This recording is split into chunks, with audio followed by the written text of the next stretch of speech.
Grover and Grover की history की किताब है, उसका एक छोटा सा किस्सा बयान कर दूं मैं आपसे। उसमें लिखते हैं कि जब शहीद भगत सिंह को अदालत में पेश किया गया तो उस भरी अदालत में एक अंग्रेज ने उनसे सवाल किया कि 800 साल तक मुगलों ने हुकूमत की, तब तो आपने बम नहीं फेंका, और हमने सिर्फ 150 साल से हुकूमत की और आपने सेंट्रल लेजिस्लेटिव असेंबली में बम फेंक दिया।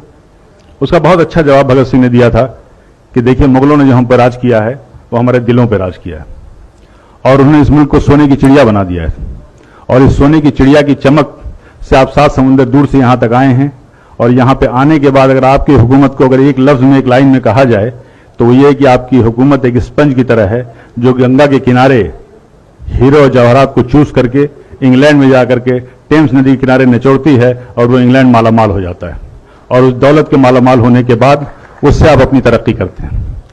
मुगलों ने, पठानों ने यहां नहीं किया, इन्होंने यहां की चीजों को यहीं पे खर्च किया, यहीं पे इमारत बनवाई और यहीं की धूल में अपने आप को मिटा दिया।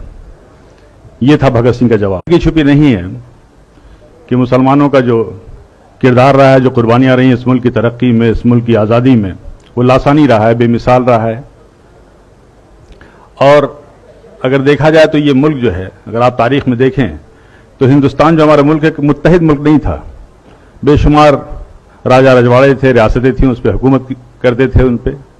लेकिन जब मुसलमान यहाँ पे आए हुकूमत के लिए, सबसे पहला जो काम उन्होंने किया था वो ये किया था कि इस मुल्क को एक किया था, वो बंगाल से लेकर अफगानिस्तान तक, और इस मुल्क को मुत्तहिद किया था।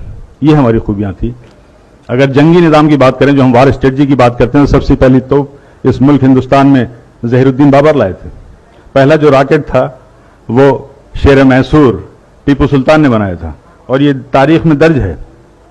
बल्कि जो विलियम कॉन्ग्रेव था, जो कि एक्सपर्ट था इसका, वो अपनी किताब में लिखता है ये कि उनकी शहादत के बाद 1799 में जब शहीद हुए शेर मैसूर टीपू सुल्तान, तो उसको उन्होंने 1801 में जब्त करके वो इंग्लैंड ले गए, और 1801 से लेकर के 1805 तक उस पर तहकीक करते रहे, रिसर्च करते रहे, समझ नहीं पाए कि इसका सिस्टम क्या है, इसकी डिज़ाइन क्या है। तो उन्होंने एक किताब वहाँ से भेजी थी, और उस किताब का नाम था फतहुल मुजाहिदीन, और वो किताब आज भी पेरिस के म्यूजियम में रखी हुई है। और उस किताब को लिखने वाले टीपू सुल्तान थे, जिसमें डिटेल डिस्क्रिप्शन था कि ये जो रॉकेट है इसको कैसे इस्तेमाल किया जाए।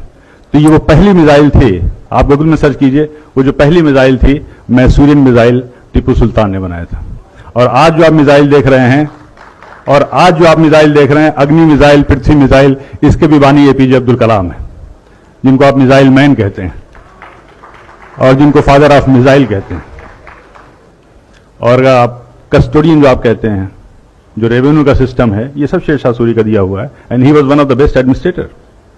पुलिस का निजाम किया था, डाक का निजाम किया था, और सबसे पहली सड़क इस मुल्क में बनी थी शेर शाह सूरी ने बनवाई थी। करेंसी सिस्टम में बदलाव लाए थे। रुपए जो जिसको कहते हैं आप यूज, शेर शाह सूरी का वो था।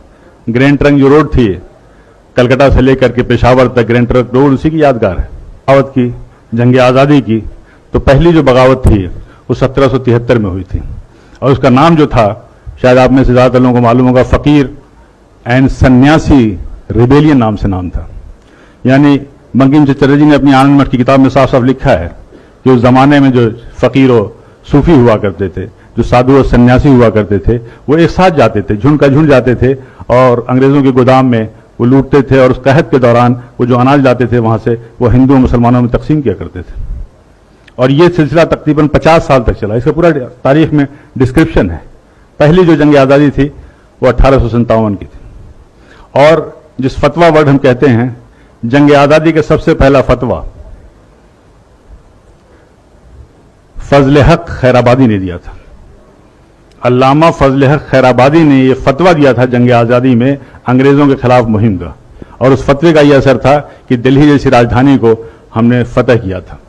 लेकिन उसके बाद से ये तारीख में लिखा हुआ है कि लेफ्टिनेंट जनरल हडसन लिखते हैं कि जब हमने दोबारा बड़ी मेहनत और मशक्कत से दिल्ली को फतह किया, तो उस वक्त इंग्लैंड से एक खत आया था, एक टेलीग्राम आया था, उसमें साफ साफ लिखा हुआ था कि देखो ये जंग आज़ादी जो है 1857 की, ये जंग आज़ादी दरअसल उलमाए कराम की जंग आज़ादी है। और उन उलमाए कराम के लिए बड़े फख्र से वो लिखता है कि हमने न जाने सैकड़ों उलमाए कराम को बगैर किसी मुकदमा चलाए हुए फांसी दे दिया।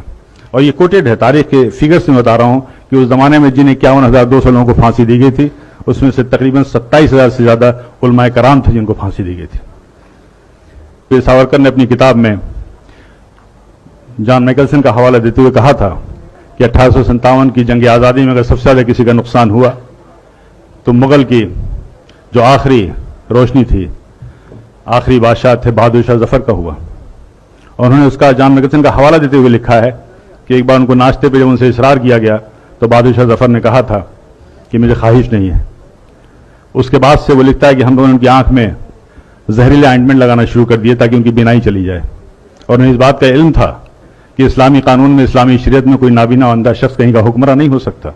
और फिर वो दिन भी आया जब उनसे उनकी मर्जी के खिलाफ नाश्ते में उनकी प्लेट पे लाल मखमल से ढके हुए 3 सर लाए गए थे, जिनमें 2 सर उनके बेटों के थे और 1 सर उनके पोते का था।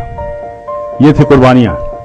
क्या जुल्म सितम के बाद भी मुसलमानों के लिए कहना पड़ेगा कि जंग आज़ादी में शरीक थे या नहीं? क्या अब भी इस उन्वान की जरूरत है? अब भी इस प्रोग्राम की जरूरत है? क्या चांद सितारों की मौजूदगी के लिए बहस होगी? कतई नहीं।